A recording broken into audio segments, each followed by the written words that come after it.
नमस्कार दोस्तों, imperial agro classes के ऑनलाइन प्लेटफॉर्म पर एक बार फिर से आप सभी का हार्दिक स्वागत है। जल्दी से एक बार वीडियो को शेयर कर दीजिए। अगर आप नए स्टूडेंट आए हैं तो प्लीज़ चैनल को सब्सक्राइब कर दीजिए और लाइक कर दीजिए। फिर शुरू करेंगे आज की हमारी धमाकेदार क्लास। जल्दी से शेयर कर दीजिए इसको ताकि ज़्यादा से ज़्यादा स्टूडेंट जुड़ सकें। एक बार इसको जल्दी से शेयर कर दीजिए, ज़्यादा से ज़्यादा स्टूडेंट जुड़ सके ताकि हमारी जो लाइव क्लास है वो और भी ज़्यादा धमाकेदार हो सके। तब तक मैं आपको एक न्यूज़ दे देता हूँ। वैसे तो ये कल ही ऑफिशियल नोटिफिकेशन आ गया था, लेकिन मैं आज फिर से आपको बता देता हूँ, क्या पता कोई स्टूडेंट इससे वंचित रह गया हो। देखिए आपकी जो न्यूज़ है वो बिल्कुल सिंपल ये है कि आपका पहले जो जेट का फॉर्म भरा जाना था उसकी जो लास्ट डेट थी वो लास्ट डेट आपकी क्या थी? 17 मई। 17 मई उसकी लास्ट डेट थी। आई बात समझ में? लेकिन अब उस डेट को बढ़ा दिया गया है और अब उस डेट को बढ़ा के क्या कर दिया है? अब उस डेट को बढ़ा के कर दिया गया है 11/6/2021। 11/6 का मतलब है 11 जून 2021 तक आप क्या कर सकते हो? फॉर्म भर सकते हो। इसमें सिर्फ जेट की बात नहीं है, जेट के साथ साथ प्री पीजीबी और पीएचडी का जो एंट्रेंस टेस्ट होता है उसकी भी डेट बढ़ा दी गई है। आई बात समझ में? तो अगर अभी तक आपने फॉर्म फिल नहीं किया है तो अब आप फॉर्म फिल कर सकते हो, ठीक है। और इसकी जो एग्ज़ाम की डेट है वो एग्ज़ाम की डेट क्या होगी? एग्ज़ाम की डेट होगी 11/7/2021, यानी कि 11 जुलाई 2021 को जेट प्री पीजी और इसी के साथ साथ पीएचडी का एग्ज़ाम होगा। आई बात समझ में? ये महत्वपूर्ण जानकारी थी जो आपको देनी थी। अगर आपको पसंद आई जानकारी तो प्लीज़ वीडियो को लाइक करना, चैनल को सब्सक्राइब करना और बेल आइकन को प्रेस करना, ठीक है, ताकि भविष्य में आने वाली वीडियोस के नोटिफिकेशन आपको मिलते रहें। अब शुरू करते हैं आज की हमारी धमाकेदार क्लास। इससे पहले एक छोटी सी रिक्वेस्ट और करना चाहूँगा मैं।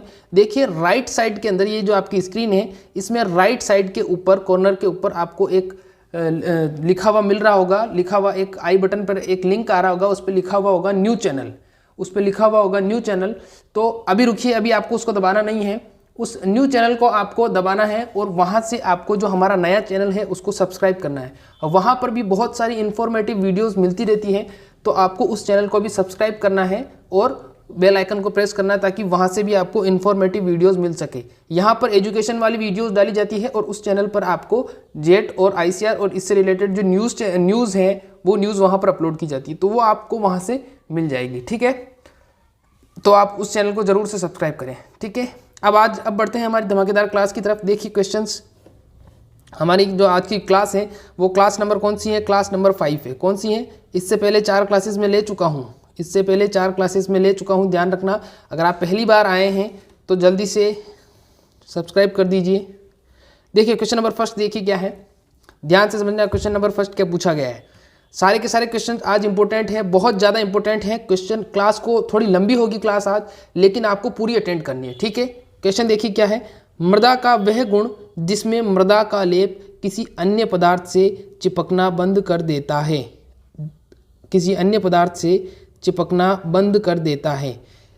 क्वेश्चन पूछा गया है मृदा का वह गुण जिसमें मृदा का लेप किसी अन्य पदार्थ से चिपकना बंद कर देता है, वह क्या कहलाता है? ऑप्शन नंबर 1 है आपका असलांग बिंदु, ऑप्शन नंबर बी है आपका स्थायी म्लानी बिंदु, ऑप्शन नंबर सी है आपका अस्थायी म्लानी बिंदु और ऑप्शन नंबर डी है क्षेत्र क्षमता। बताइए जल्दी से, मृदा का वह गुण जिसमें मृदा का लेप किसी अन्य पदार्थ से चिपकना बंद कर देता है तो वह क्या कहलाता है? ऑप्शन नंबर ए, बी, सी और डी। लाइव चैट बॉक्स में आपको जवाब देना है। ऑप्शन नंबर ए, बी, सी और डी क्या होगा इसका आंसर? सारे के सारे बहुत ही धांसू क्वेश्चन लेके आया हूँ, बहुत ही इंपॉर्टेंट क्वेश्चन लेके आया हूँ, आपको बहुत हेल्प करेंगे। क्वेश्चन का आंसर देना है आपको, मृदा का वह गुण जिसमें मृदा का लेप किसी अन्य पदार्थ से चिपकना बंद कर देता है। देखिए क्या होगा इसका आंसर। जिन बच्चों ने इसका आंसर दिया है ऑप्शन नंबर ए वाला, बिल्कुल सही जवाब, जिनने ए जवाब दिया है बिल्कुल सही जवाब है। इसको हम असलांग बिंदु के नाम से जानते हैं। किस नाम से जानते हैं? असलांग बिंदु के नाम से जानते हैं। असलांग बिंदु में क्या होता है? मृदा के अंदर जो पानी की मात्रा होती है वो लगभग इतनी कॉन्स्टेंट हो जाती है कि फिर वो किसी अन्य पदार्थ से वो मिट्टी चिपकती नहीं है और ना ही जल को धारण करती है। आई बात समझ में? अब देखिए इसी के साथ साथ 2-3 शब्द और दिए हुए हैं यहाँ पर, इनको भी आपको समझना है, इनको भी आपको क्या करना है? समझना है, इनको भी समझना है। देखिए इनको भी आपको समझना है। एक दिया गया है आपको, एक दिया गया है, एक सेकंड थोड़ा सा एक आपको दिया गया है, एक आपको दिया गया है अस्थायी मलानी बिंदु। क्या दिया गया है? एक आपको दिया गया है स्थायी मलानी बिंदु, एक दिया गया है अस्थायी मलानी बिंदु, एक दिया गया है क्षेत्र क्षमता। अब तीनों को समझना है। देखिए क्या होता है, देखिए स्थायी मलानी बिंदु का मतलब क्या होता है। स्थायी मलानी बिंदु का होता है कि स्थायी मलानी बिंदु का मतलब वह पौधे का वह बिंदु जहां पर पौधा पूर्ण रूप से सूख जाता है। पौधा क्या हो जाता है? पूर्ण रूप से सूख जाता है। फिर उसके बाद में अगर आप उसमें जल देते हो, सिंचाई करते हो, तो भी उसके अंदर क्या नहीं होता है? जल देते हो, सिंचाई करते हो, तो भी उसके अंदर क्या नहीं होता है? उसके अंदर किसी भी प्रकार की कोई क्रिया नहीं होता है। पौधा पूर्ण रूप से मर जाता है, डेड हो जाता है। आई बात समझ में? इसको अपन किस नाम से जानते हैं? इसको अपन स्थायी मलानी बिंदु के नाम से जानते हैं। ठीक है। अब एक और होता है, एक होता है स्थायी मलानी बिंदु, एक होता है अस्थायी मलानी बिंदु में क्या करते हैं? पौधा सूख तो जाता है लेकिन अस्थायी रूप से सूखता है, स्थायी रूप से नहीं सूखता है। जैसे ही हम उसके अंदर जल देते हैं, जल देते ही क्या हो जाता है? पौधा वापस पुनर्जीवित हो जाता है और अपनी सभी क्रियाओं को वापस से करने लगता है। आगे बात समझ में? तो ये इस प्रकार से आपको क्वेश्चंस वहां देखने को मिलेंगे।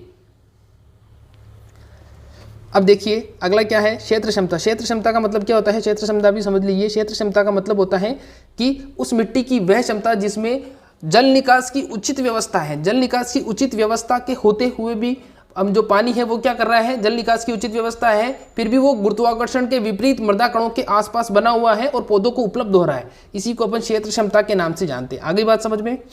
अगले सवाल की तरफ बढ़ते हैं। नेक्स्ट देखिए क्या है। आज थोड़ी तबीयत नरम है मेरी।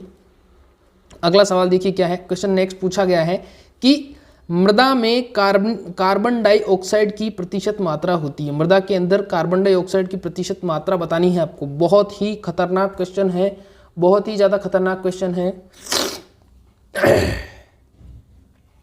मृदा के अंदर कार्बनिक पदार्थ की मात्रा। ऑप्शन देखिए क्या है। ऑप्शन नंबर 1 है 3.0%, ऑप्शन नंबर बी है आपके पास में 0.03%, ऑप्शन नंबर सी है आपके पास में 0.03% और ऑप्शन नंबर डी है आपके पास में 0.3%। जवाब देना है आपको, जवाब देना है आपको। मृदा में कार्बन डाइऑक्साइड की मात्रा, मृदा के अंदर कार्बन डाइऑक्साइड की कितनी मात्रा होती है? Option number A, B, C या डी। मृदा के अंदर कार्बन डाइऑक्साइड की मात्रा, मृदा में कार्बन डाइऑक्साइड की मात्रा option number A, B, C, D.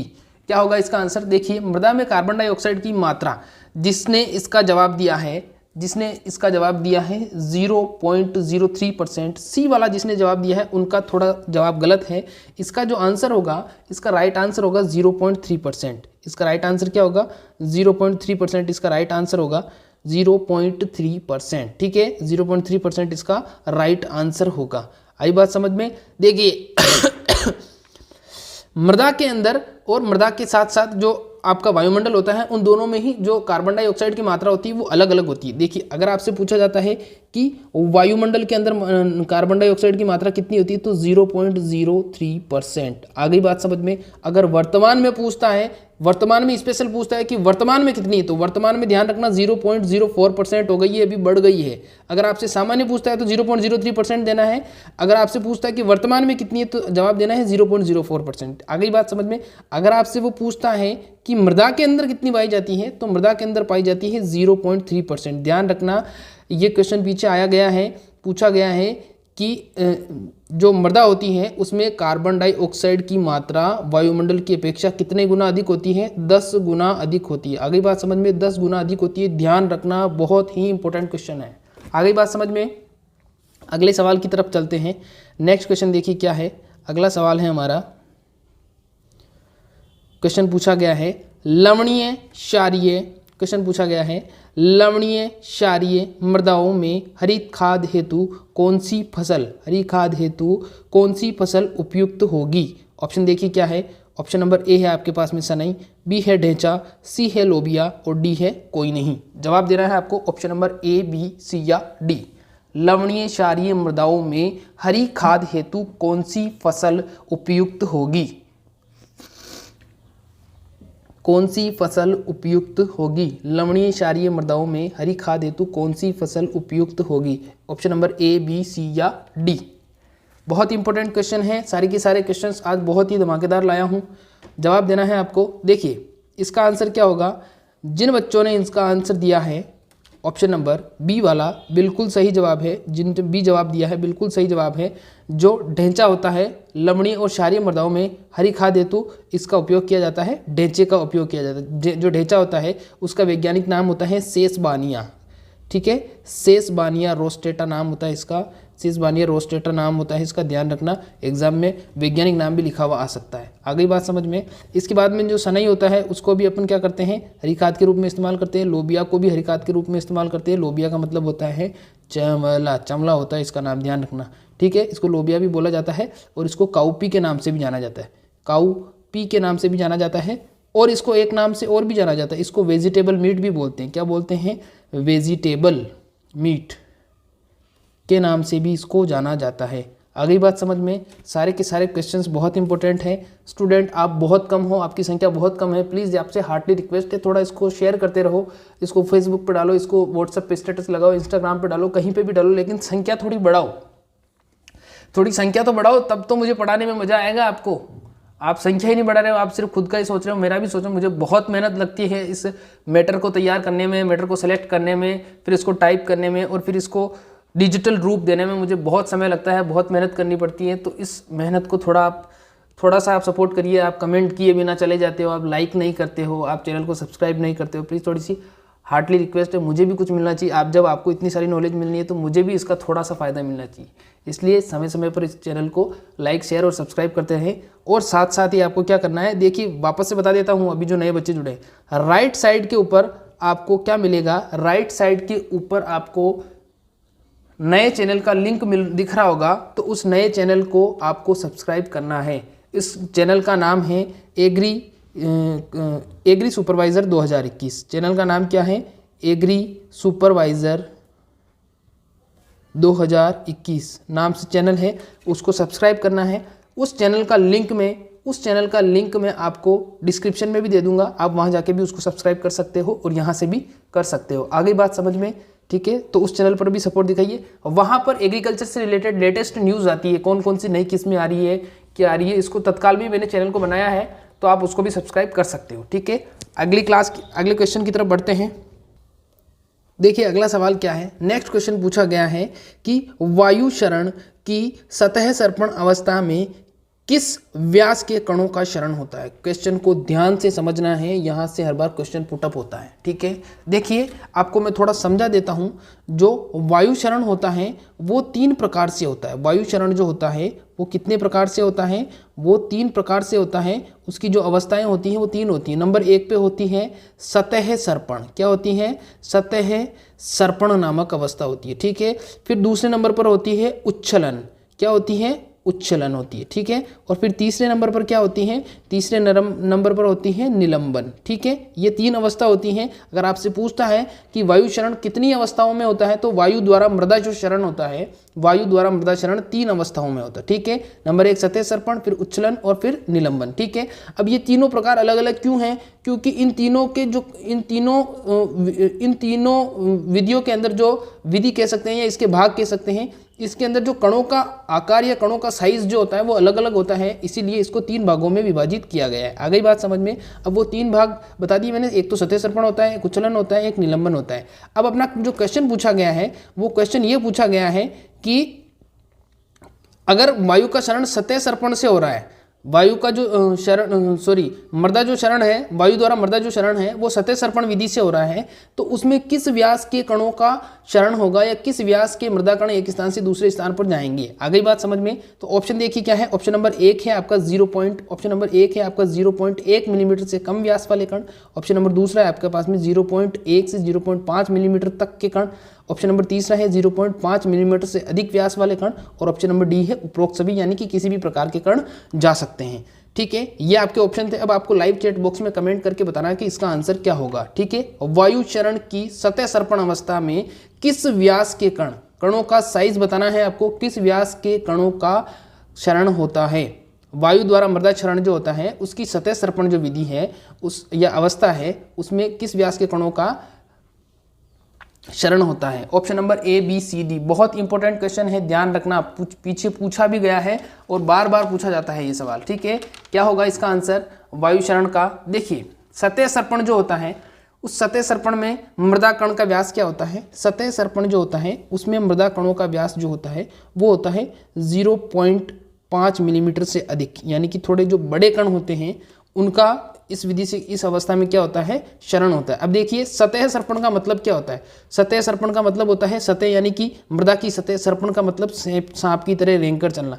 वो रेंग कर क्यों चल रहे हैं? क्योंकि कणों का आकार बड़ा है, वो हवा के अंदर नहीं उड़ सकते या हवा के द्वारा हवा के द्वारा वो जमीन को नहीं छोड़ सकते, ज़्यादा अधिक ऊंचाई पर हवा के द्वारा नहीं उड़ सकते, इसलिए वो क्या करते हैं? वो सतह पर रेंग कर चलते हैं और एक स्थान से दूसरे स्थान पर जाते हैं और मृदा क्षरण की अवस्था के सतह सर्पण अवस्था के अंदर आते हैं। आगे बात समझ में? तो वो आपसे कण का आकार जरूर पूछेगा, तो कण का आकार जब पूछता है तो आपको जवाब देना है 0.5 मिलीमीटर से अधिक के जो कण होते हैं वो सतह सर्पण के अंतर्गत आते हैं। ठीक है, अब इसके बाद में सतह सर्पण तो कंप्लीट हो गया। अब इसके बाद में दो अवस्थाएं और बची हुई है।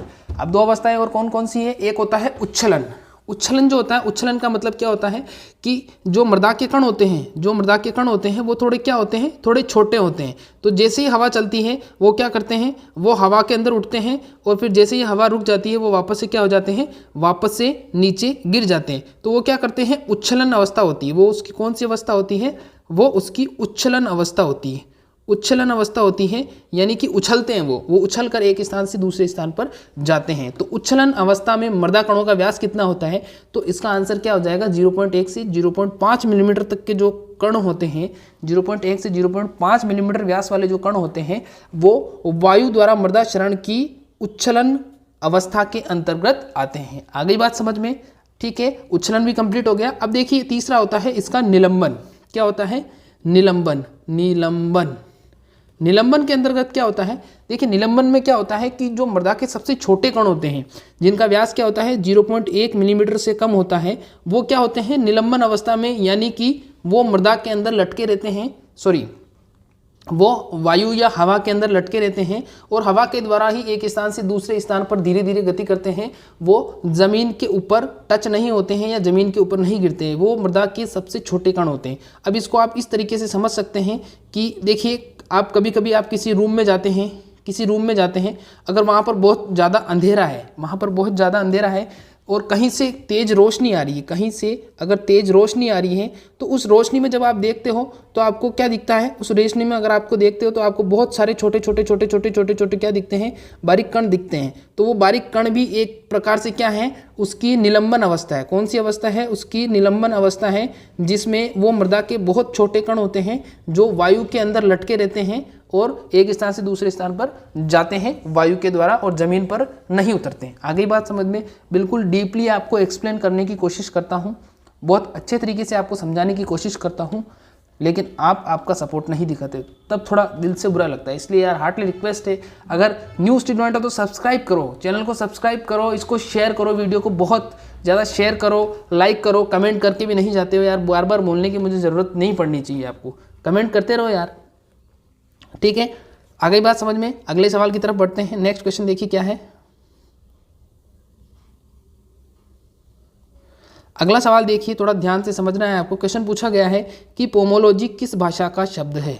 ध्यान से देखना, पोमोलॉजी किस भाषा का शब्द? ऑप्शन देखिए, ऑप्शन नंबर ए है आपके पास में लैटिन, बी है आपके पास में ग्रीक, सी है आपके पास में ए और बी दोनों, और ऑप्शन नंबर डी है आपके पास में कोई नहीं। लाइव चैट बॉक्स में जवाब देना है, पोमोलॉजी किस भाषा का शब्द है? पोमोलॉजी किस भाषा का शब्द है? लैटिन का है, ग्रीक का है, ए और बी दोनों का है, या ऑप्शन नंबर डी कोई नहीं? क्या होगा इसका जवाब? पोमोलॉजी किस भाषा का शब्द है? पोमोलॉजी किस भाषा का शब्द है? Option number A, B, C, D. Student बहुत कम है, बहुत कम स्टूडेंट हैं, मुझे बिल्कुल अच्छा नहीं लग रहा है।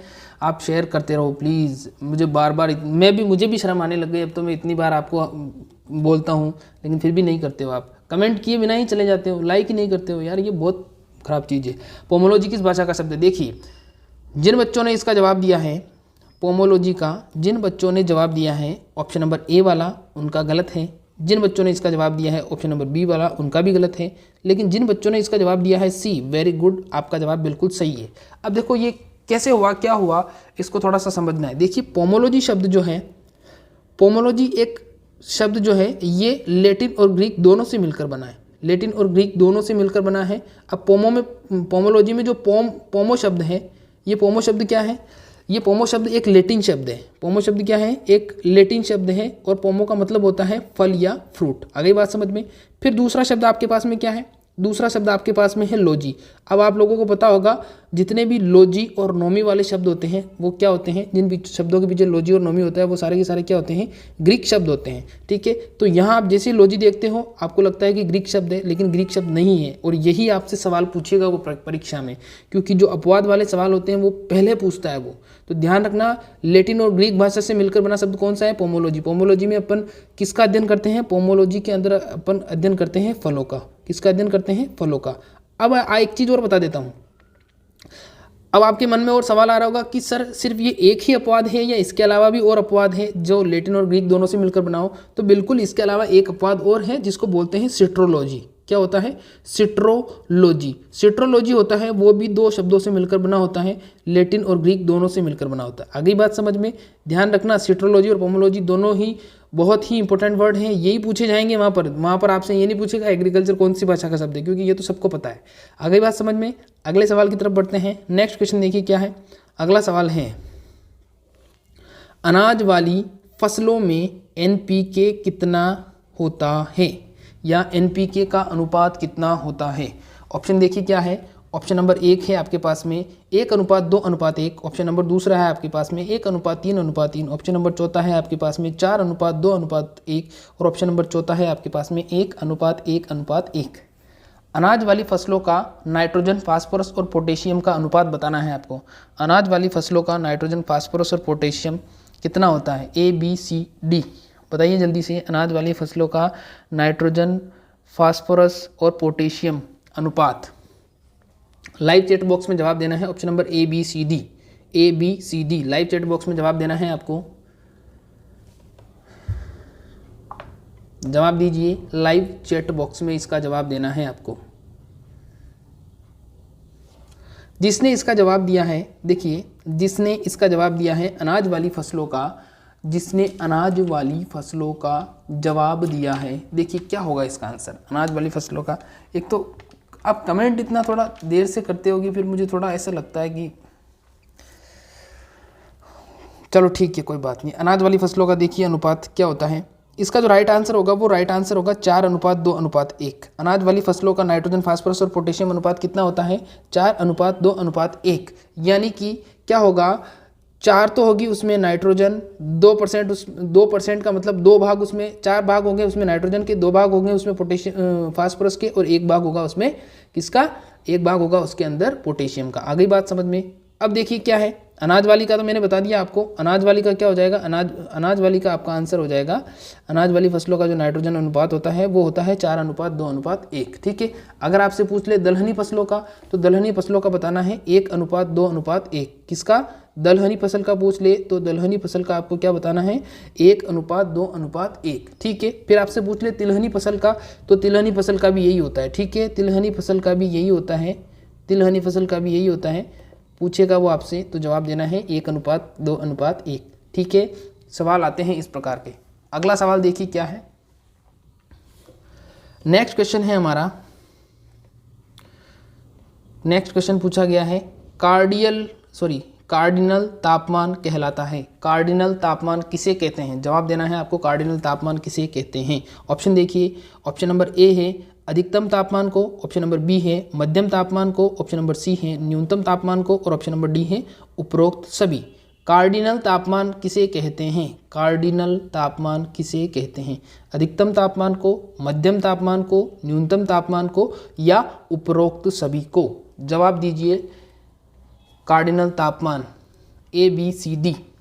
क्या होगा इसका आंसर? लाइव चैट बॉक्स में जवाब देना है कार्डिनल तापमान का।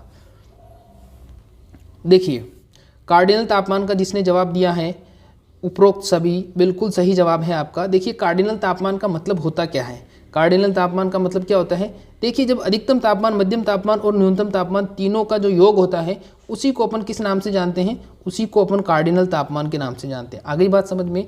यानी कि अधिकतम तापमान, मध्यम तापमान और न्यूनतम तापमान, जैसे किसी फसल के लिए अधिकतम तापमान है 21 डिग्री सेल्सियस, मध्यम तापमान है 16 डिग्री सेल्सियस और न्यूनतम तापमान है 5 डिग्री सेल्सियस। तो इन तीनों को जोड़ेंगे तो वो उसका कौन सा तापमान, इन तीनों को जोड़ के जो उसका औसत निकालेंगे वो क्या कहलाएगा, वो उसका कोऑर्डिनल तापमान कहलाएगा। आ गई बात समझ में। तो अब आपसे पूछा जाए कि कोऑर्डिनल तापमान क्या होता है, तो अधिकतम, मध्यम और न्यूनतम तीनों तापमान का जो योग होता है वही क्या कहलाता है, वही कोऑर्डिनल तापमान कहलाता है। आ गई बात समझ में। कोऑर्डिनल तापमान को इष्टतम तापमान के नाम से भी जाना जाता है। क्लियर है। अगले सवाल की तरफ बढ़ते हैं। क्वेश्चन नंबर नेक्स्ट देखिए क्या है। अगला सवाल है आपके पास, नेक्स्ट क्वेश्चन देखिए क्या है। क्वेश्चन पूछा गया है कि दलहनी फसलों का भंडारण किस नमी पर किया जाता है। यानी कि दलहनी फसलें जो होती हैं उसके अंदर दानों में जब कितनी नमी बचे तो उस नमी बचने के बाद में उसको भंडारण करें, यानी कि कितनी नमी पर भंडारण करें कि दलहनी फसलें खराब ना हो। तो ऑप्शन देखिए क्या है। ऑप्शन नंबर 1 है आपके पास में 8 से 10%, ऑप्शन नंबर बी है आपके पास में 6 से 8%, ऑप्शन नंबर सी है आपके पास में 10 से 12% और ऑप्शन नंबर डी है आपके पास में 15%। जवाब देना है। ऑप्शन नंबर ए आएगा, ऑप्शन नंबर बी आएगा, ऑप्शन नंबर सी आएगा या ऑप्शन डी आएगा। क्वेश्चन रिपीट कर देता हूं। दलहनी फसलों का जो भंडारण करते हैं या दलहनी फसलों का या जो दालों का भंडारण करते हैं वो किस नमी पर करते हैं। ऑप्शन ए, बी, सी या डी। हालांकि कुछ बच्चों की तैयारी में देख रहा हूं, कुछ बच्चों की तैयारी बहुत अच्छी है लेकिन बच्चे कम हैं, इसीलिए आप अपनी जो तैयारी है उसका आकलन सही नहीं कर सकते।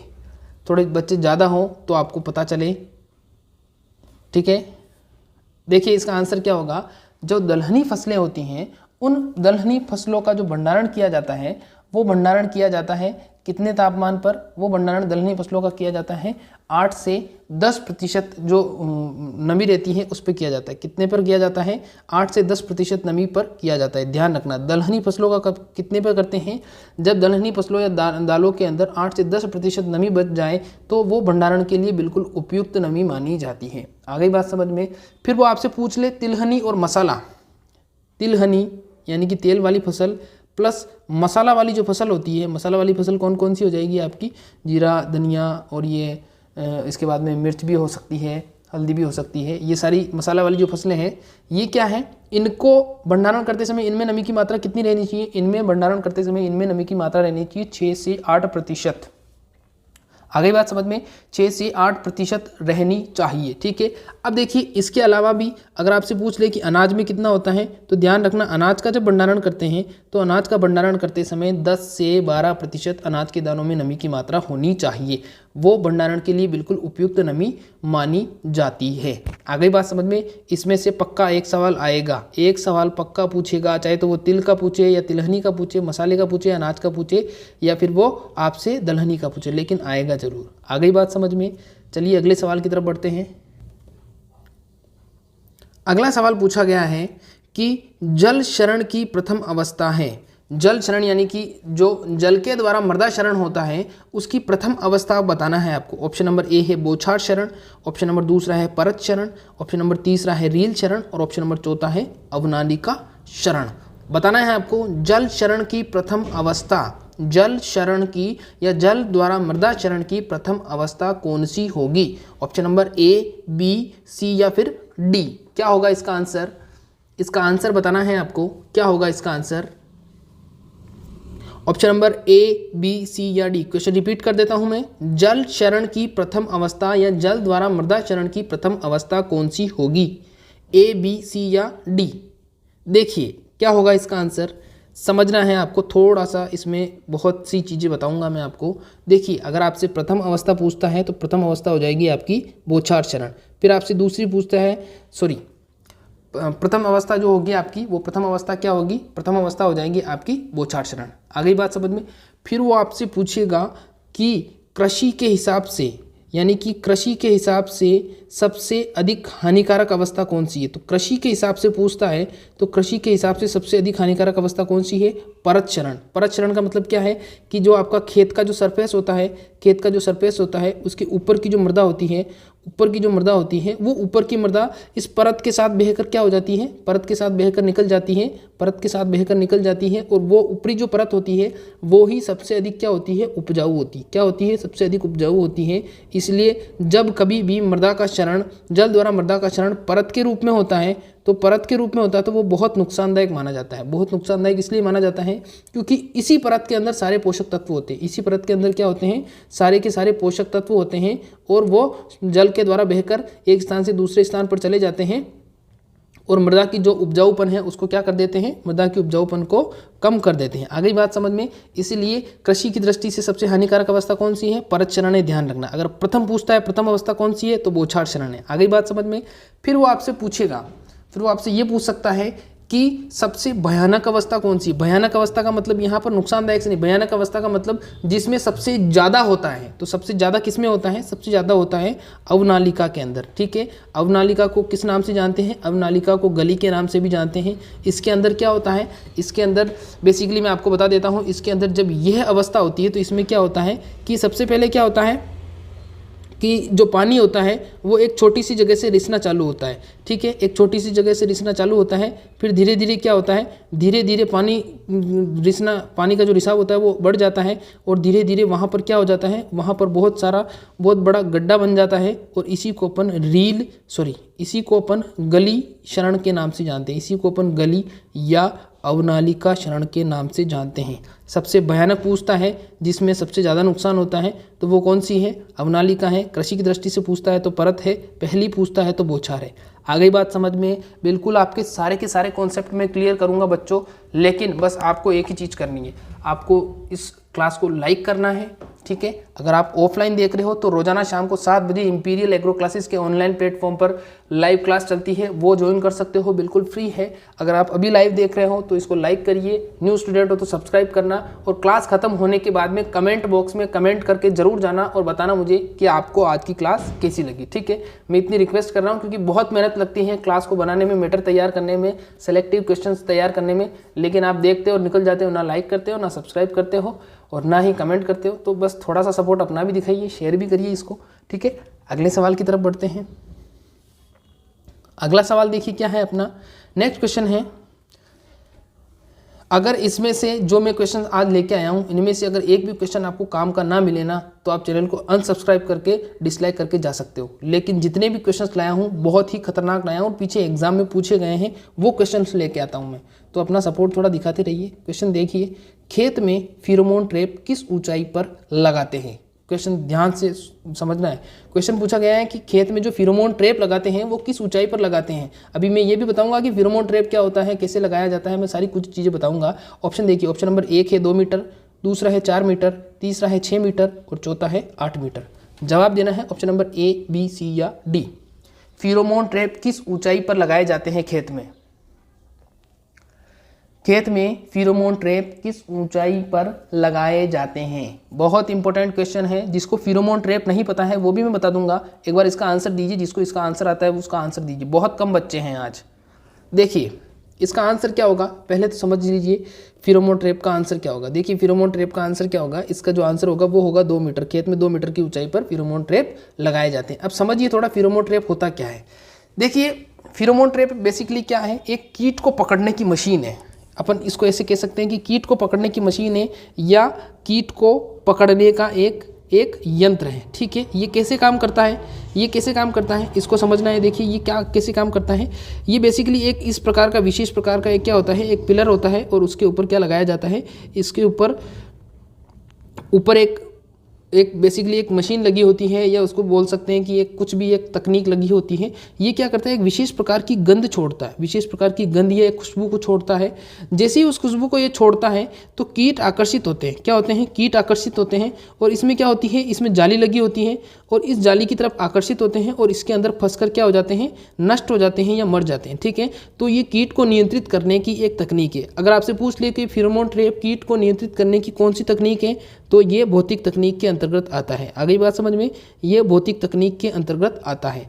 आगे बात समझ में। ये अब आपसे पूछेगा वो कि जो फेरोमोन ट्रैप होता है उसकी ऊंचाई, तो फेरोमोन ट्रैप की ऊंचाई मैंने अभी आपको बताई 2 मीटर। कितनी होती है, खेत में 2 मीटर रखते हैं उसकी ऊंचाई पर। ठीक है, उसकी ऊंचाई को खेत में 2 मीटर पर लगाया जाता है। ठीक है, एक इसी का छोटा भाई होता है जिसको बोलते हैं लाइट ट्रैप। क्या बोला जाता है, लाइट ट्रैप बोला जाता है। लाइट का मतलब हल्का नहीं, लाइट का मतलब प्रकाश या प्रकाश पार्ट्स भी इसको बोला जाता है। ठीक है, प्रकाश पार्ट्स भी इसको बोला जाता है। इसमें क्या होता है, इसमें बेसिकली क्या होता है, जो प्रकाश पार्ट्स होता है, प्रकाश पार्ट्स में क्या होता है कि इसको ये इसका जो स्ट्रक्चर होता है वो भी सेम ऐसा ही होता है, लेकिन इसके ऊपर क्या लगाई जाती है, लाइट लगाई जाती है। इसके ऊपर लाइट लगाई जाती है, नीली रोशनी लगाई जाती है और पीली रोशनी लगाई जाती है। और इसके नीचे क्या भरा जाता है, इसके नीचे एक बर्तन रख दिया जाता है जिसमें कुछ कीटनाशी मिला के उसका घोल तैयार करके उसको रख दिया जाता है। फिर कीट आकर्षित होते हैं, इससे टकराते हैं, टकराने के बाद में इसमें गिरते हैं और इस घोल में डूब कर क्या हो जाते हैं, नष्ट हो जाते हैं, मर जाते हैं। आगे बात समझ में। तो फेरोमोन ट्रैप और प्रकाश ट्रैप यानी फेरोमोन पार्ट्स या प्रकाश पार्ट्स, और ये दोनों की दोनों क्या है, सगे भाई से कह सकते हो आप या छोटे बड़े भाई कह सकते हो। दोनों एक ही काम करते हैं, दोनों ही कीट नियंत्रण की भौतिक विधि के अंतर्गत आते हैं। खेत में 2 मीटर की ऊंचाई पर फेरोमोन ट्रैप को लगाया जाता है। आ गई बात समझ में। कॉन्सेप्ट सारे क्लियर कर दूंगा मैं, कोई दिक्कत नहीं है, आप बस रेगुलर क्लास अटेंड करते रहिए। अगला सवाल देखिए क्या है। नेक्स्ट क्वेश्चन है हमारा, बहुत ही ज़्यादा कंफ्यूज करने वाला सवाल है ये, बच्चे इसमें बहुत ज़्यादा कंफ्यूज होते हैं, लेकिन आज सारा कंफ्यूजन मैं निकाल दूंगा।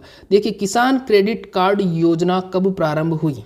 किसान क्रेडिट कार्ड योजना कब प्रारंभ हुई? ऑप्शन देखिए क्या है। ऑप्शन नंबर ए है आपके पास में 1998 यानी कि 1998, फिर 1999, फिर 2004, फिर 2005। जवाब देना है किसान क्रेडिट कार्ड योजना, option number A, B, C या डी। किसान क्रेडिट कार्ड योजना की शुरुआत कब हुई? किसान क्रेडिट कार्ड योजना की शुरुआत कब हुई? Option number A, B, C या डी। जवाब देना है किसान क्रेडिट कार्ड योजना की शुरुआत कब हुई। बहुत इंपॉर्टेंट क्वेश्चन है। किसान क्रेडिट कार्ड योजना की शुरुआत, देखिए जिसने इसका जवाब दिया है किसान क्रेडिट कार्ड योजना का, जिसने इसका जवाब दिया है ऑप्शन नंबर ए वाला, बिल्कुल सही जवाब है। 1998 1998 में किसान क्रेडिट कार्ड योजना की शुरुआत हुई थी। लेकिन बच्चे कंफ्यूज हो जाते हैं और बच्चे क्या कर देते हैं, इसको 2004 समझ लेते हैं। बच्चे इसको 2004 समझ लेते हैं। तो 2004 के अंदर क्या हुआ था, 2004 के अंदर केसीसी। अब केसीसी का मतलब भी यही होता है, लोग पढ़ते हैं, इसका मतलब भी किसान क्रेडिट कार्ड ही पढ़ते हैं। लेकिन किसान क्रेडिट कार्ड फुल फॉर्म तो हालांकि दोनों की मिलती है, लेकिन किसान क्रेडिट कार्ड अलग है। इसका मतलब है किसान कॉल सेंटर। इसका मतलब क्या है, किसान कॉल सेंटर। आ गई बात समझ में। किसान कॉल सेंटर से पीछे एग्जाम में 2-3 बार क्वेश्चन पूछा जा चुका है, ठीक है। तो किसान कॉल सेंटर से रिलेटेड मैं सारी जानकारी दे देता हूँ। पहले इस आंसर को समझ लीजिए। इसका आंसर क्या होगा, किसान क्रेडिट कार्ड का मतलब क्या है। किसान क्रेडिट कार्ड कब लॉन्च हुआ था? 1998 में लॉन्च हुआ था। आगे बात समझ में। किसान क्रेडिट कार्ड 1998 में लॉन्च हुआ था। अब थोड़ा सा किसान कॉल सेंटर को भी समझ लीजिए। किसान कॉल सेंटर क्या है, कैसे काम करता है, थोड़ा इसको भी समझ लीजिए। किसान कॉल सेंटर को देखिए, किसान कॉल सेंटर, किसान कॉल सेंटर। अब किसान कॉल सेंटर जो है सबसे पहले पूछता है, तो आपको जवाब देना है 2004 में इसकी शुरुआत हुई थी। आ गई बात समझ में। 2004 में इसकी शुरुआत हुई थी। फिर वो आपसे क्या पूछेगा, फिर वो आपसे पूछेगा कि किसान कॉल सेंटर के नंबर क्या है, नंबर बताओ। तो इसके 2 नंबर हैं। अभी तक आपको एक ही पता होगा, 2 बता देता हूँ मैं बिल्कुल। 100 है, 1800, 180, 1551, ये तो सबको ही पता है। तो ये आपको पता है तो कोई बड़ी बात नहीं है। लेकिन दूसरे क्या हैं, दूसरे हैं 1800, 1800, 180, 61, 27। आ गई बात समझ में। ये दूसरे नंबर आज पहली बार सुने होंगे आपने। अगर इससे पहले आपने पढ़ा हुआ है, दैट मीन्स आप एक जीनियस हो। जीनियस का मतलब, जीनियस आप समझ सकते हो कि हाँ मैं जीनियस हूँ, मतलब आप में नॉलेज है। लेकिन अगर नहीं पढ़ा है तो दैट मीन्स ऐसे ही क्वेश्चन आएंगे, ध्यान रखना, चाहे जेट हो चाहे एग्रीकल्चर सुपरवाइजर हो। क्योंकि जो सबने पढ़ा है वो तो सबने पढ़ा है, वो तो आपने भी पढ़ा है। लेकिन आपने उनसे ज़्यादा क्या पढ़ा है वही तो वहाँ पर मैटर करता है, वही तो आपको सिलेक्शन दिलाएगा। आगे बात समझ में। तो किसान कॉल सेंटर 2004 में इसकी शुरुआत हुई थी। और इसके जो नंबर है, टोल फ्री नंबर क्या है, 1800 180 1551 और 1800 121 61 27। आ गई बात समझ में। लेकिन अभी इससे रिलेटेड और जानकारी दूंगा मैं आपको। इससे रिलेटेड और जानकारी क्या है, देखिए अगर आपसे पूछते हैं इसका हेडक्वार्टर कहाँ पर है, या इसका क्षेत्रीय कार्यालय राजस्थान में, इसका क्षेत्रीय कार्यालय कहाँ है, तो राजस्थान में इसका क्षेत्रीय कार्यालय कहाँ पर है, जयपुर के अंदर है। आगे बात समझ में। फिर वो आपसे पूछेगा कि पूरे भारत के अंदर किसान कॉल सेंटर जो है कितनी क्षेत्रीय भाषाओं में बात करता है, तो ये अपनी सेवाएं 22 क्षेत्रीय भाषाओं में अपनी सेवाओं को प्रदान करता है। 22 क्षेत्रीय भाषाओं में अपनी सेवाओं को प्रदान करता है। ये सवाल भी पीछे पूछा गया है, ध्यान रखना। फिर वो आपसे टाइम भी पूछ सकता है। तो ये सुबह 6 बजे से शाम को 10 बजे तक ये अपनी सुविधाएं प्रदान करवाता है, ठीक है।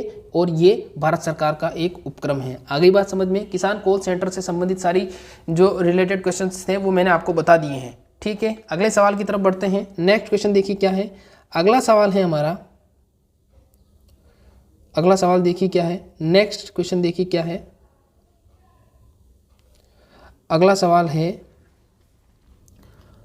भारत में केंद्रीय कृषि विश्वविद्यालय की संख्या, बहुत ही थोड़ा अपडेटेड क्वेश्चन है ये। अपडेट क्यों है अभी बताऊंगा मैं आपको। भारत में केंद्रीय कृषि विश्वविद्यालय की संख्या पूछी गई है। जवाब देना है आपको। ऑप्शन नंबर 1 है आपके पास में, 1, 3, 4 या 5। Option number A, B, C या D। भारत में केंद्रीय कृषि विश्वविद्यालय की संख्या बतानी है आपको। भारत में केंद्रीय कृषि विश्वविद्यालय की संख्या बतानी है। Option number A, B, C, D। क्योंकि अभी हाल ही में अपडेट हुआ है, इसीलिए इस क्वेश्चन को मैंने ऐड किया है, और इस क्वेश्चन के आने की संभावना भी इसीलिए है क्योंकि ये हाल ही में अपडेट हुआ है। हाल ही में मतलब तुरंत इन पिछले 2-3 सालों में अपडेट हुआ है। देखिए क्या होगा इसका आंसर। जिन बच्चों ने इसका आंसर दिया है 3, बिल्कुल सही जवाब है। जिन्होंने इसका आंसर दिया है 3, बिल्कुल सही जवाब है। पहले जो केंद्रीय कृषि विश्वविद्यालय की संख्या थी वो संख्या कितनी थी, 1 थी। अब कितनी हो गई है, 3 हो गई है। ठीक है, सबसे पहला है वो कहाँ पर है, इम्फाल के अंदर है। कहाँ पर है, इम्फाल मणिपुर के अंदर है। अगर उसकी स्थापना आपसे पूछता है कि जो पहला केंद्रीय कृषि विश्वविद्यालय, उसकी स्थापना आपसे पूछता है तो उसका आपको जवाब देना है 1993, 1993 में पहला खुला था। ठीक है, फिर उसके बाद में दूसरा कहाँ है, दूसरा जो आपका है वो दूसरा आपका खुला था समस्तीपुर बिहार के अंदर। कहाँ पर खुला था, समस्तीपुर बिहार, सॉरी दूसरा जो खुला था वो खुला था झांसी के अंदर। कहाँ पर खुला था, झांसी के अंदर खुला था। झांसी कहाँ पर है, यूपी के अंदर है, और 2014 के अंदर खुला था। ठीक है, आगे बात समझ में, 2014 के अंदर खुला था। फिर तीसरा अगर वो आपसे पूछता है तो तीसरा है समस्तीपुर। समस्तीपुर कहाँ पर है, समस्तीपुर है बिहार के अंदर। ठीक है, समस्तीपुर बिहार के अंदर है, और 2016 में वहाँ पर भारत का तीसरा केंद्रीय कृषि विश्वविद्यालय खुला था। तो ध्यान रखना, भारत में अभी तक राज्य स्तर के तो बहुत सारे हैं, लेकिन केंद्रीय सिर्फ और सिर्फ कृषि विश्वविद्यालय जो है 3 है।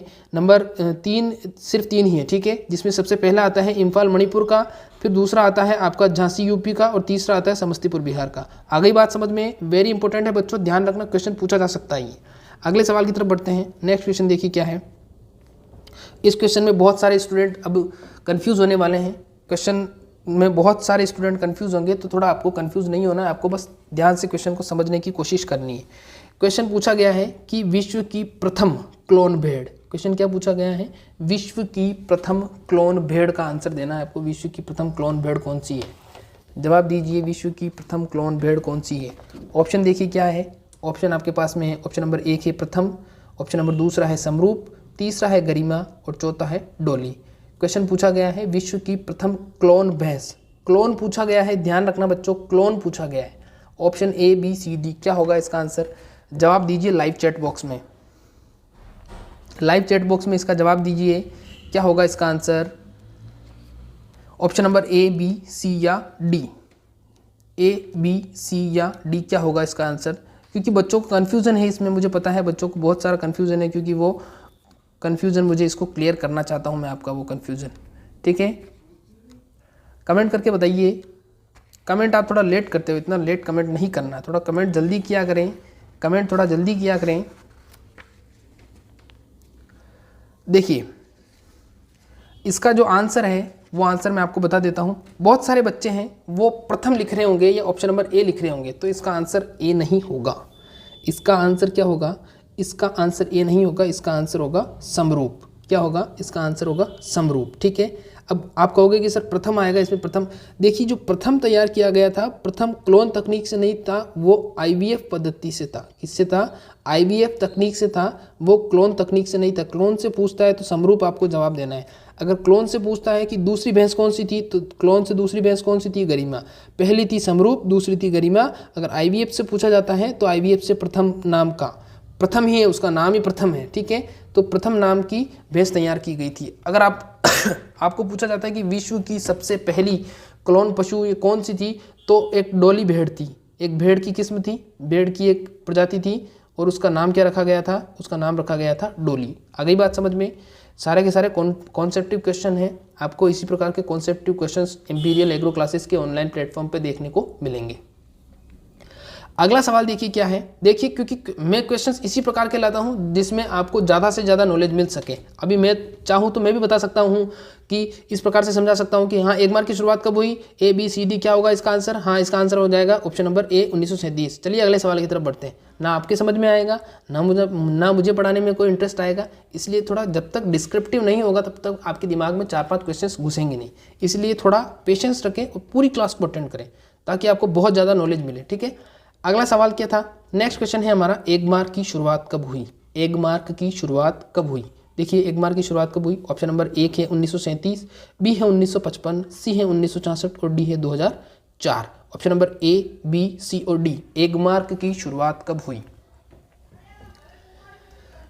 1 मार्क की शुरुआत कब हुई। Option number A, B, C, D, 1 mark की शुरुआत। देखिए हालांकि मैंने बता दिया था इसका आंसर, कोई दिक्कत नहीं है। इसका जो आंसर होगा वो आंसर क्या होगा, 1937 के अंदर 1 मार्क की शुरुआत हुई थी। 1 मार्क का मतलब बेसिकली होता क्या है, जितनी भी जो खाने पीने की वस्तुएं होती हैं उस पर उसकी जो गुणवत्ता है, उस गुणवत्ता का निर्धारण किसके द्वारा होता है। उस गुणवत्ता का जो निर्धारण होता है वो गुणवत्ता का निर्धारण 1 मार्क के द्वारा होता है। 1 मार्क का मतलब होता है, इसको शॉर्ट में 1 मार्क बोला गया है, बाकी ये इसको फुल फॉर्म अगर बोलेंगे तो एग्रीकल्चर मार्क भी इसको बोल सकते हैं। ये गुणवत्ता का, खाने पीने की जो वस्तुएं होती हैं उस पर गुणवत्ता का नियंत्रण करता है। आगे बात समझ में, एक विशेष प्रकार का ऐसा डॉट बना आता है, आपने देखा होगा जो पैकेट वाली वस्तुएं होती हैं उस पर इस प्रकार का एक डॉट बना आता है। ठीक है, उसी से संबंधित है ये।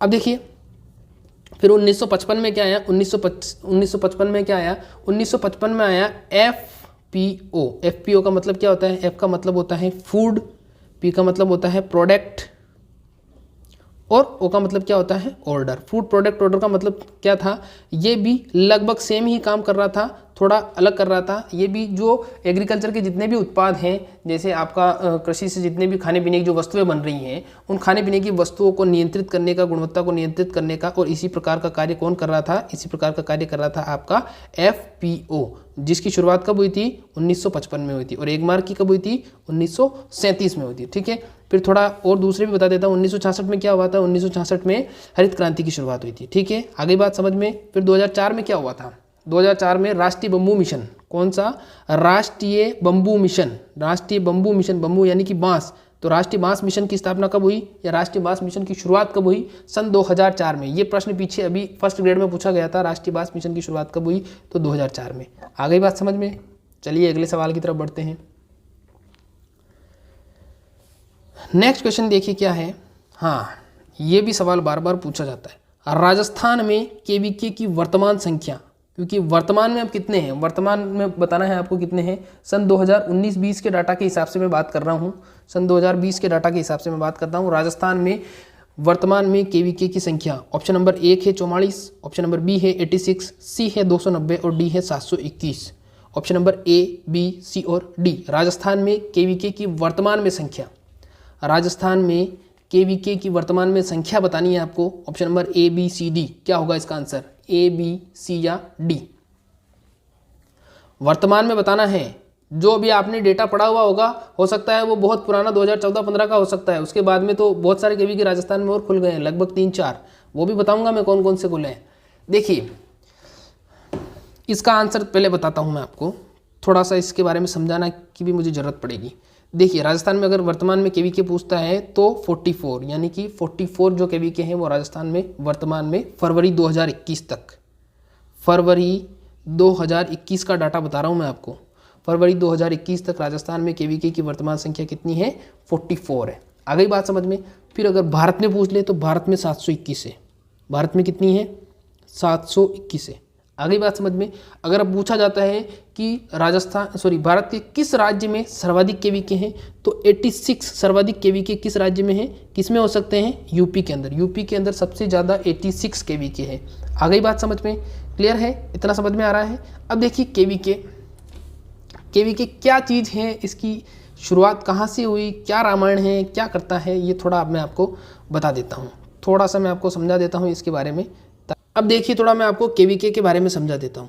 केवीके क्या होता है, देखिए केवीके की जो फुल फॉर्म होती है वो फुल फॉर्म होती है कृषि विज्ञान केंद्र। क्या होती है, कृषि विज्ञान केंद्र। ये कृषि विज्ञान केंद्र बेसिकली क्या काम करते हैं, ये कृषि विज्ञान केंद्र बेसिकली जितनी भी नई तकनीक होती है उस नई तकनीक को किसानों तक पहुंचाने का कार्य करते हैं और किसानों को ट्रेनिंग देने का और बीज को वितरित करने का और मतलब और इससे रिलेटेड जितने भी ग्राउंड लेवल के काम होते हैं जो एग्रीकल्चर से रिलेटेड होते हैं वो सारे के सारे काम कौन करता है? कृषि विज्ञान केंद्र करता है। अब कृषि विज्ञान केंद्र की शुरुआत कैसे हुई, कब हुई, इसके बारे में थोड़ी जानकारी देता हूँ। देखिए, सबसे पहले जो कृषि विज्ञान केंद्र खोला गया था वो 1974 में खोला गया था। कहाँ पर? पांडिचेरी में। कहाँ पर खोला गया था? पांडिचेरी के अंदर खोला गया था। और पांडिचेरी कहाँ पर है? तमिलनाडु के अंदर है। आगे बात समझ में। 1974 में खोला गया था। और इसको खोलने के लिए किसने इसकी सिफारिश की थी? तो मोहन सिंह मेहता नाम की एक कमेटी थी। मोहन सिंह मेहता नाम की एक कमेटी थी। उसी कमेटी ने क्या किया था? सबसे पहले केवीके की स्थापना करने की सिफारिश की थी। तो पूछा जाता है मोहन सिंह मेहता कमेटी पूछा जाता है कि केवीके की स्थापना करने का श्रेय किसको जाता है? तो मोहन सिंह मेहता कमेटी को जाता है। सबसे पहला केवीके कहाँ खोला गया? तो पांडिचेरी में खोला गया। पांडिचेरी कहाँ है? तमिलनाडु राज्य में है। और पांडिचेरी के अंदर 1974 में प्रथम केवीके की स्थापना की गई थी। भारत का प्रथम केवीके खोला गया था। अब आपसे पूछ ले कि राजस्थान में, तो राजस्थान के अंदर सबसे पहला केवीके जो खुला वो खुला उसके 2 साल बाद, ठीक 2 साल बाद 1976 के अंदर। ठीक है, 1976 के अंदर राजस्थान के फतेहपुर सीकर के अंदर। कहाँ पर खुला? फतेहपुर के अंदर खुला। और फतेहपुर कहाँ पर है? सीकर के अंदर है। सीकर कहाँ पर है? राजस्थान के अंदर है।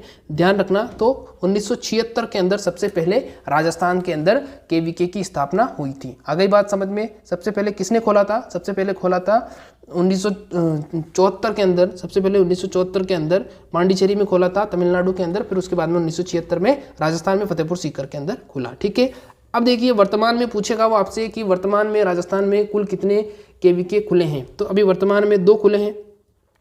एक तो खुला है आपका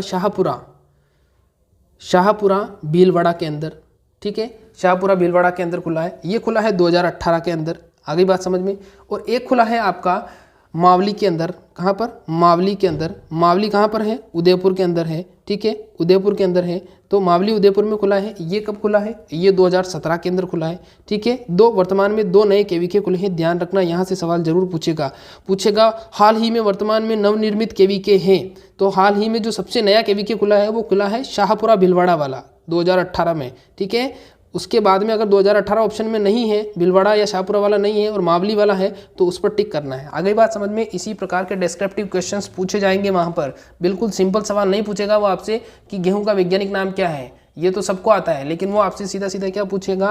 राजस्थान में वर्तमान में सबसे नवनिर्मित केवीके कौन सा है? तो सबसे नवनिर्मित केवीके कौन सा है? सबसे नवनिर्मित केवीके है शाहपुरा वाला। शाहपुरा जयपुर वाला नहीं है बेटा, चिमनपुरा शाहपुरा जयपुर वाला नहीं है, भीलवाड़ा वाला है। ध्यान रखना। ठीक है, 2018 में इसकी स्थापना हुई थी। आ गई बात समझ में। इस प्रकार के क्वेश्चंस जरूर से आएंगे। अगर आपको पसंद आ रही है क्लास तो लाइक करना, चैनल को सब्सक्राइब करना और कमेंट करना। अभी क्लास खत्म नहीं हुई है, अभी और क्वेश्चंस हैं इसके बाद में भी। ठीक है, चलिए अगले सवाल की तरफ बढ़ते हैं। मैंने आपको कहा था आज क्लास थोड़ी लंबी लूंगा मैं। अगला सवाल देखिए क्या है। नेक्स्ट क्वेश्चन हमारे पास है, केंद्रीय उपोष्ण बागवानी संस्थान कहाँ स्थित है? क्वेश्चन पूछा गया है, केंद्रीय उपोष्ण बागवानी संस्थान कहाँ पर स्थित है? ऑप्शन देखिए क्या है। ऑप्शन नंबर ए है श्रीनगर, बी है आपका बीकानेर, सी है लखनऊ, डी है वाराणसी। केंद्रीय उपोष्ण बागवानी संस्थान बताना है आपको। केंद्रीय उपोष्ण बागवानी संस्थान श्रीनगर, बीकानेर, लखनऊ या वाराणसी? जवाब दीजिए। केंद्रीय उपोष्ण बागवानी संस्थान। बहुत इंपॉर्टेंट क्वेश्चन है सारे के सारे ही। रोजाना शाम को 7 बजे लाइव क्लास होती है। अगर आप ये वीडियो ऑफलाइन देख रहे हैं तो रोजाना शाम को 7 बजे लाइव क्लास होती है इंपीरियल एग्रो क्लासेस के ऑनलाइन प्लेटफॉर्म पर। अगर उस चैनल के बारे में जानकारी नहीं है तो इस वीडियो के डिस्क्रिप्शन में उसके बारे में जानकारी आपको मिल जाएगी। ठीक है, देखिए इसका आंसर क्या होगा? केंद्रीय उपोष्ण बागवानी अनुसंधान संस्थान। केंद्रीय उपोष्ण बागवानी अनुसंधान संस्थान जो है वो कहाँ पर है? केंद्रीय उपोष्ण बागवानी अनुसंस्थान है लखनऊ के अंदर। कहाँ पर है? मुस्कुराइए आप लखनऊ के अंदर है। जोली एलएलबी तो आपने देखी ही होगी, उसके अंदर बोला जाता है मुस्कुराइए आप लखनऊ के अंदर है। तो लखनऊ के अंदर मुस्कुरा तो रहे हैं, लेकिन लखनऊ के अंदर क्या है? लखनऊ के अंदर है केंद्रीय उपोष्ण बागवानी संस्थान। अब इससे रिलेटेड आपको इंटरेस्टिंग जानकारी देता हूँ मैं।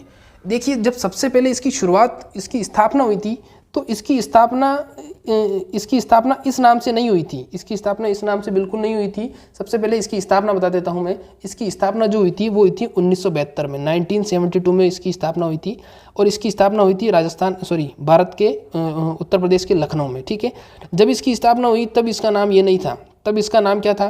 तब इसका नाम था केंद्रीय आम अनुसंधान स्टेशन क्या था? आपको जानकारी, बहुत यूनिक जानकारी लेके आता हूँ मैं, बहुत 2, 3, 4, 5 किताबों को देख के, ठीक है। उस समय इसका नाम क्या था?